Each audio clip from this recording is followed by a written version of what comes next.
Certain and Uncertain, Chapter 12, Recaptured. Kevin went to get the car while Gwen pulled up the tracker on her badge.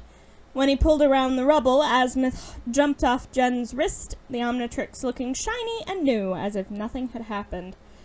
I've repaired the damage, the physical damage, to the Omnitrix. If I'm right, she should regain consciousness soon. That is all I can do to help. I will say that if you don't manage to recapture her transformations within 24 hours, they will perish. I must go. Before Gwen could protest, Azimuth vanished again. Gwen shook her head and pulled open the back seat. Ethan took the hint, gathering Jen into his arms and carefully placing her in the back seat, sliding in himself. Gwen turned back to the phone in her hand. Sorry, Grandpa. Things are happening pretty quick here. Azimuth says Jen will be okay. We'll have to track down her escape transformations. We'll have her ready to fight by morning. Love you too, Grandpa. Kevin glanced at Gwen as she hung up. Fight? What fight? Gwen glanced into the back seat. Ethan had buckled Jen in, but she was still unconscious, though she looked less pale and more like she was simply sleeping, not close to dying. Vilgax is back. He just issued a Conqueror's challenge to Jen. Kevin swore. Shit, that's really bad. Ethan frowned as the others got into the car.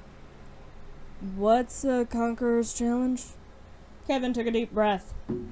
A fight to the death. Victor wins both planets. Ethan brushed Jen's short hair out of her face. Kevin turned back to Gwen. Tomorrow morning. She nodded. Kevin put his foot down. Soon they reached the first signal. The entrance to the pier was trashed. Kevin cast an eye over the destruction. Grandma Stone, he asked Gwen, who nodded, glancing into the back seat. Jen still hadn't stirred.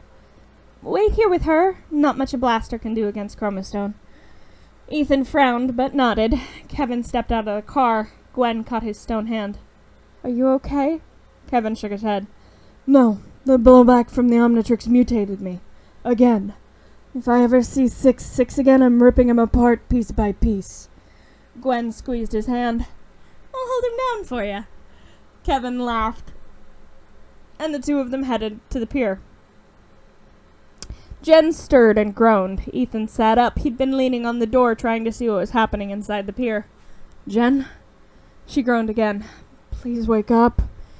Ethan whispered as he brushed her hair back out of her face. Her eyes flicked open, but he was disappointed and slightly frightened to see that they weren't the familiar bright green he'd been expecting. He glanced down at the Omnitrix.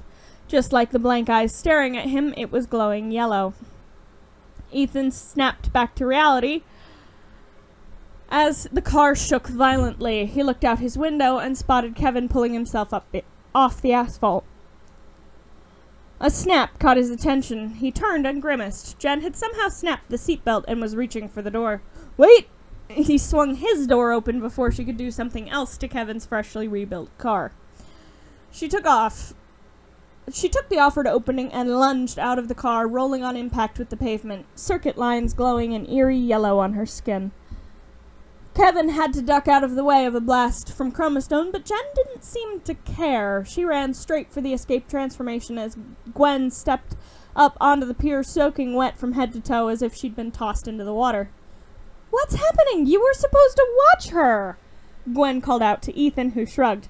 You guys got Chromastone close enough to the car, and the yellow eye thing came back. She wanted out. Strong enough to break the seatbelt. Ethan frowned at Kevin's hand, which was currently a mace made of tadenite and stone. Could you always do that?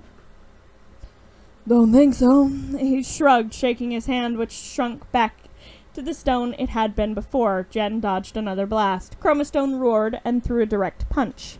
Its mistake. Jen caught its fist, and it flashed yellow and vanished.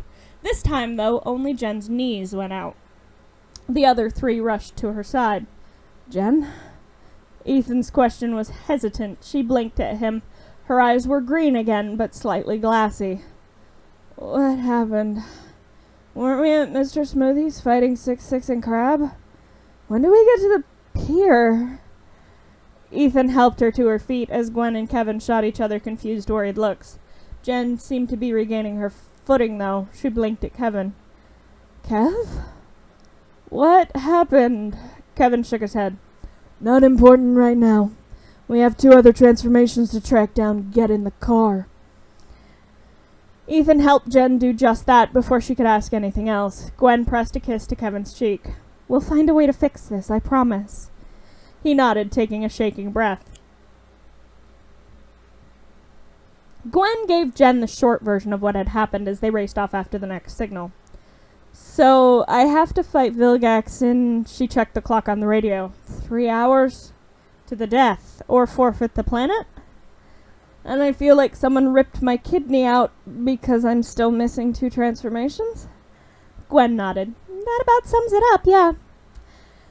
And Kev got caught in the blowback from the explosion. Kevin glanced into the rearview mirror. Yeah, I hate your fucking watch, Tennyson. Jen leaned back in her seat, looking very green around the gills. Yeah, you're not the only one. Gwen frowned at both of them. Let's maybe hate the actual cause. You know, the assassin sent to kill you that fucked up the watch and caused all this. Right before you're supposed to fight Vilgax. Jen frowned at her cousin. You think Squidface sent them? I'm just saying he's lost to you every other time you fought. And it wouldn't be the first time he sent assassins after you. Jen's frown deepened. Yeah, but it's never been the same guys before. I never see them again, not sent by him anyway. After they fail him. It just doesn't track. I guess it's possible, though. She shook her head. Do we have any Tylenol? My head is killing me. Gwen searched her purse and handed Jen the small bottle. What all do you keep in there? Jen asked as she popped the top off the bottle and dry swallowed 2 of the pills before recapping it. Oh, you know, just the basics. Tylenol, a mirror, lipstick, the spellbook I stole from Charmcaster when we were kids, pens, my wallet. Jen tossed the bottle back to Gwen, who caught it without even looking up. The car jerked. Kevin swore and spun the wheel, but they had already stopped, about 3 feet off the ground. What did we hit? Ethan's question was answered when the door on his side of the car was flung open from the outside, and webbing snatched him out of his seat. Jen lunged and missed as Spider Monkey wrapped Ethan in webbing from head to toe. She hissed as the other teens scrambled out of the car onto the platform Gwen had summoned. You know, that's 2 of your transformations that have gone after Ethan, Kevin teased. Not the time, Kev. Jen snapped, reaching to spin the dial on the Omnitrix. She didn't have the chance, though, as the watch once again lit up yellow.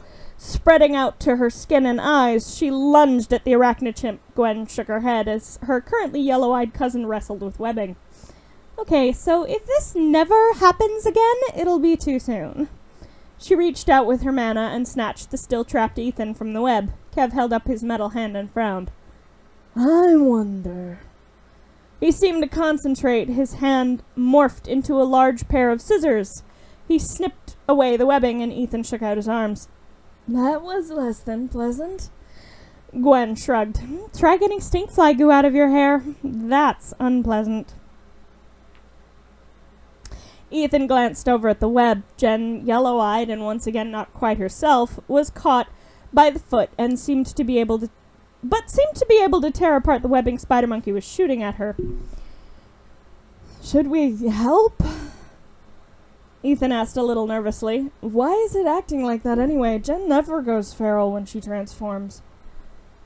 Except for that one time she had kids. Kevin said matter-of-factly. Kids? Ethan nearly shrieked in response. Technically larvae. Kevin's mouth quirked up to the closest thing that he'd managed to a grin since the accident. Gwen smacked Kevin lightly upside the head. Not the time, Kev. We should probably help her.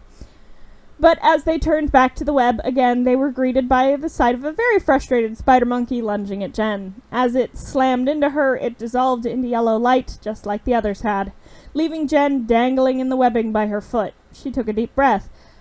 Oh, hey, that doesn't hurt anymore. Gwen smiled slightly as she freed the car from the webbing, then loosed her cousin. Good. We still need to find Waybig. Kevin pulled up the tracker on his badge. He frowned. Okay, good news is Waybig is only 2 hours away. Gwen frowned and checked her watch. Bad news is you have 2.5 hours until you fight Vilgax. No time for you to go after Waybig and get back in time. Jen took another deep breath. Okay, Kevin, Gwen, do you think you can lure Waybig to the park? I don't know, piss her off enough to chase you back to Bellwood? Gwen sighed. Hopefully it won't come to that, but I think we can manage. What are you going to do? Jen sighed. Help Ethan get the webbing out of his hair? She caught his hand as he reached up to check his hair. Don't, you'll just make it worse. I might be able to beat Vilgax without Waybig. I've done it once before. Once, without a complete Omnitrix and Gwen's help, trapping both Vilgax and Kevin in the null void and nearly losing the Omnitrix in the process. Gwen pulled her cousin into a hug. We'll be as quick as we can. Jen held her cousin tight as Ethan pulled out a key fob. Kevin had, while rebuilding his car, added a few fun extras to Ethan's bike, including a remote to summon it from where it was parked to wherever Ethan was. He apparently had something similar in his car.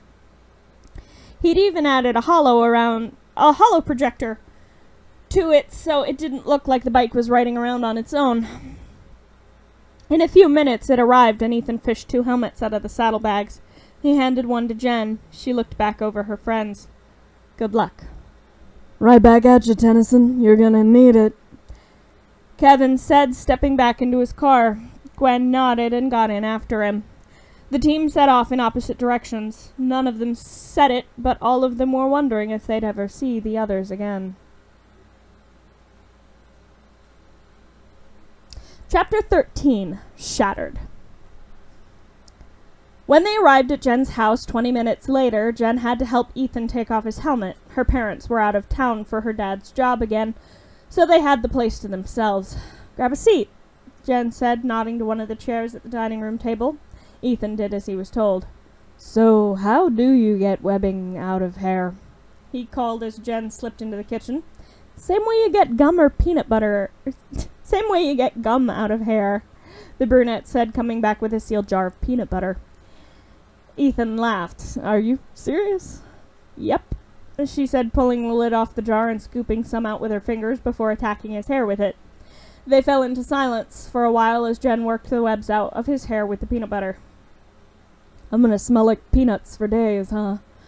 Ethan joked. Yeah, probably, assuming they got days, that was. Jen kept glancing at the clock. 2 hours until the fight. Ethan couldn't keep his mouth shut. Are you okay? I'm fine. He caught her wrist gently as she stepped away from him.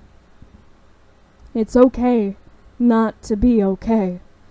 Jen sighed slightly and gently pulled her hands free from his. Go take a shower and rinse the rest of the peanut butter out of your hair, she ordered before disappearing back into the kitchen.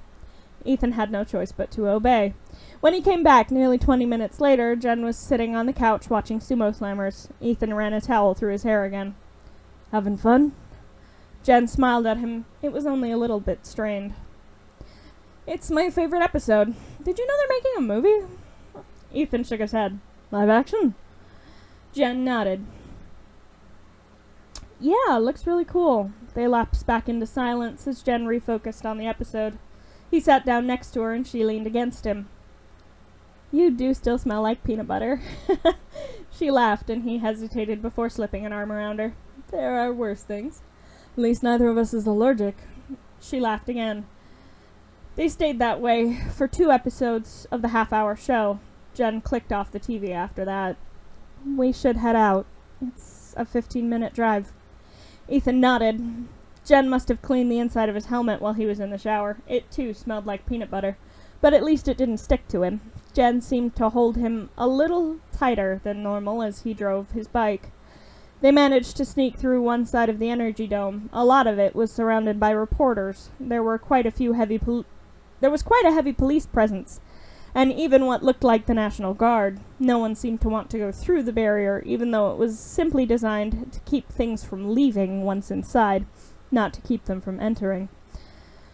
Jen took a deep breath and slipped a hand into her pocket as she stepped off the bike. She pressed a metal disc into Ethan's hand and then pulled off her helmet, tossing it rather carelessly to the side. It's a holo viewer. If I don't make it back, Ethan shook his head, pulling off his own helmet. You can do this. I know you can. Jen glared at the bubble just visible above them through the trees. The sun was just starting to rise. Just in case. She made to turn away, but seemed to think of something else. She turned back to him, grabbed him by his chin, and pulled him in for a quick kiss. You know, just in case. She said and took off into the trees, around them at a run towards the plaza where Vilgax had set up the challenge. Ethan let out a long breath. Please let her be okay, he muttered as he kicked down the kickstand and raced after her. Kevin and Gwen found Waybig easily enough. She was well over the size of a skyscraper, after all, even laying down. She was currently curled up on her side, holding a tree, picking branches off it like it was a flower. Kevin stared incredulously. If we weren't on a time crunch, I'd be taking so many photos of this, Gwen stated as she stepped around the car. The ground shook as Waybig sat up, looking around. Gwen frowned as Kevin tensed. Waybig dropped the tree with a crash. She spotted them and leaned closer. Any ideas? Gwen asked. She'd seen this transformation chuck Vilgax into space like a normal person threw trash into a bin. She was a little intimidated by the prospect of dealing with a feral version, but she didn't attack. Instead, she smiled and carefully picked them up. Kevin snorted as Waybig smiled at them. Figures this'd be the easy one. Gwen raised an eyebrow. This species is pretty peaceful by nature. Think about it, they'd have taken over the universe if they weren't. Seems like the ones who escaped were just acting on instinct. Chromastone went to the nearest high power source, Spider Monkey went and built a web, Goop attacked the first thing that moved, Kevin explained as Waybig picked up the tree again and with the other hand and offered it to them like a child showing off a toy. Gwen nodded. That's actually really interesting, but how do we get her back to Jen? Waybig let out an excited noise and dropped the tree again. Gwen turned back to her. You want to go back? Waybig let out another excited noise. That's convenient. Okay, you're gonna have to put us down and follow us. Waybig set them down and nodded. They hopped back in the car as the massive alien stood up. Gwen checked the clock. They'd made good time to Waybig. They had 40 minutes until the fight. Step on it, Kevin. Kevin nodded and put his foot down. Jen was not having a good time. Vilgax was quite a bit stronger than she remembered him being. Bigger, too. You know, steroids are bad for you, right? She quipped as she flew just out of reach and blasted him, only to have it blocked with his new bright yellow shield. She'd arrived to the fight as Jetray. This fight was apparently being broadcast across the world, though Jen wasn't sure if it was just on FTL frequencies or not. Either way, Jetray wasn't getting her anywhere but smacked up and down the park. Vilgax's lackey laughed from his spot on the sidelines. My master has defeated the heroes of 10 worlds and taken their powers as he will take yours. Jen twisted the dial on her chest and slapped it down, transforming into Big Chill. Oh? Did he send assassins after them before the fight too, or am I just special? She asked sarcastically as Big Chill in Big Chill's slightly wispy voice. Vilgax frowned, but his lackey flinched as Jen dove out of the way of another blast, leading Vilgax back towards the fountain. I see. You didn't send them, Squidface. Your lackey did. Vilgax glared at his minion, who cowered. I will deal with you later, Siphon. Jen backed up into the fountain. For now, I will dispose of this wretch. He took a swing at her, and she grinned as she went intangible. His fist passed right through her, but as his fist froze solid, she kept going, lunging forward, flying straight through him, leaving him a solid block of ice. You really need to... She was interrupted as his eyes lit up red and lasers blasted from them, sending chunks of ice flying. Chill out. Jen went intangible again as he swung again. It's just rude to not let me finish my quips. His hand passed through her and froze again. That's not gonna do you any good. Joke all you wish, child, Vilgax growled as he again shattered the ice around his hand. This will be your last chance. He tapped the gem on his shiny new golden gauntlet and grabbed for her. Thinking that his hand would once again pass through her, she didn't bother dodging, only to be stunned when he managed to grab her in a solid hold. "That's not possible," she choked out, and he smiled sinisterly. "There are more things possible than you can imagine, child," he hissed and tightened his grip. Jen let out a choked scream as electricity coursed through her from Vilgax's gauntlet.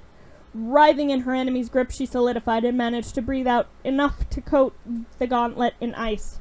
The electricity stopped and he dropped her as she gasped for breath. "You cannot beat me this time. I will enjoy watching the light leave your eyes."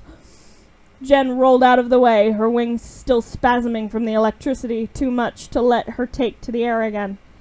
"Looks like I need to break out the bigger guns." She sank into the earth to avoid another blow, the ground caving in where he'd struck it. "Come out! You've been a thorn in my side for too long, child." The ground around him shook and rumbled. It burst apart as Humongosaur burst free from the earth. She roared and swung at him, smacking him across the park and into a tree which cracked and fell. Vilgax was back on his feet in an instant. The two opponents rushed at each other, fists slamming into each other, causing a shock wave that cracked the earth and shook the windows blocks away. Kevin and Gwen were nearly waylaid at the edge of the dome by the military vehicles that had set up a perimeter around the shield. But as Gwen rolled down her window, a blond man with a scar through one eye stepped up to the car. "Lieutenant Steele?" He nodded, looking her over. "Gwendolyn Tennyson. It's been a long time. You here to help your cousin?" Kevin went quiet. He had a vague memory of this man. He and his squad had helped Jen beat him last time the Omnitrix had mutated him into a permanent amalgamation of Jen's aliens. "Here to return something that will help, yeah," Gwen said, jerking her thumb over her shoulder at Waybig, who was currently poking at another tree as if deciding if she wanted to pluck it like a flower too. "Fair enough," Steele said, nodding. "Let him through." The tanks parted and they sped through the dome. They had to abandon the car pretty quick. The trees were too close together to get through, but running on Gwen's mana platforms wasn't too hard. It was easy to find the fight, too. Just follow the crashing and the smoke. When they arrived, standing on a platform overlooking the torn and tattered battlefield, close to where they stood, a crater was spitting out a less than pleasant smell. The combatants had cracked the ground open into the sewers below. Vilgax currently had Humongosaur pinned, his heel grinding into her cheek. "Surrender the Omnitrix and your demise will be swift." "Don't listen to her, Jen. Don't listen to him, Jen." Kevin called out, and both fighters looked up at them. "There's something bigger than Humongosaur after all," Gwen grinned as Waybig stepped into the arena. With Vilgax distracted, Humongosaur wrapped her tail around his leg and threw him off her. But instead of turning to attack him again, she leapt from the hole and flashed green midair, landing with a graceful tuck and roll as Jen. "Do not interfere with this fight," Vilgax hissed. "Who's interfering?" Gwen asked as Jen straightened, now familiar yellow code lines reaching from the Omnitrix and flooding her eyes yellow, as Waybig stepped up to her. "I'm surprised you don't recognize her." Everyone stared as Jen spoke in a voice not wholly her own. There was a metallic tint to her words, and they almost seemed to echo into voices not her own, as Waybig reached a gargantuan hand down to her and she reached up to her. "We've beaten you before, after all." The words echoed around the battlefield as the massive alien flashed yellow and vanished, along with the yellow glow in Jen's eyes and on her skin. "Now you've got a way big problem." Jen grinned as she spun the dial on the Omnitrix. She slapped it back down.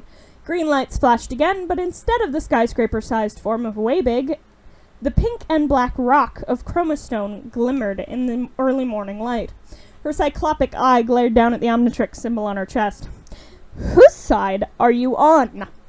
Jen hissed at the Omnitrix incredulously, but was distracted as Vilgax charged with a roar.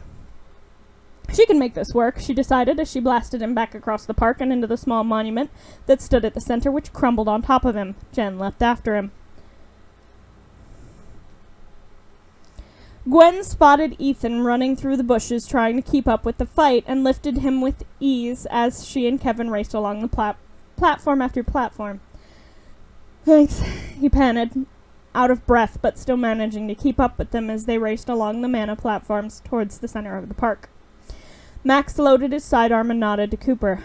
Keep that signal scrambled. We don't need worldwide panic. Cooper nodded. Helen made to stand. Manny stopped her, still holding an ice pack to her head. What are you gonna do? Max shook his head. There wasn't much he could do. Legally, the fight had to play out how it would play out. As a grandparent, his every instinct was screaming at him to go out there and defend his granddaughter. Whatever I can, was all he said to the team before turning to the door of the rust bucket. Stay here. If things don't go well, hit the yellow button under the dash.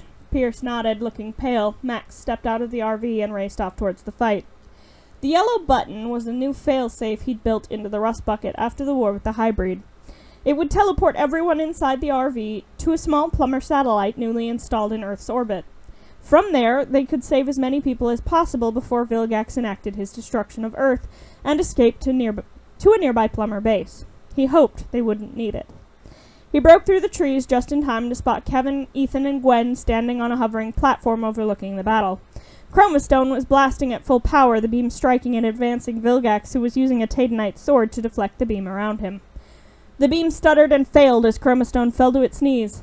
Max felt his heart drop to his shoes. Vilgax smiled as he swung the sword without preamble.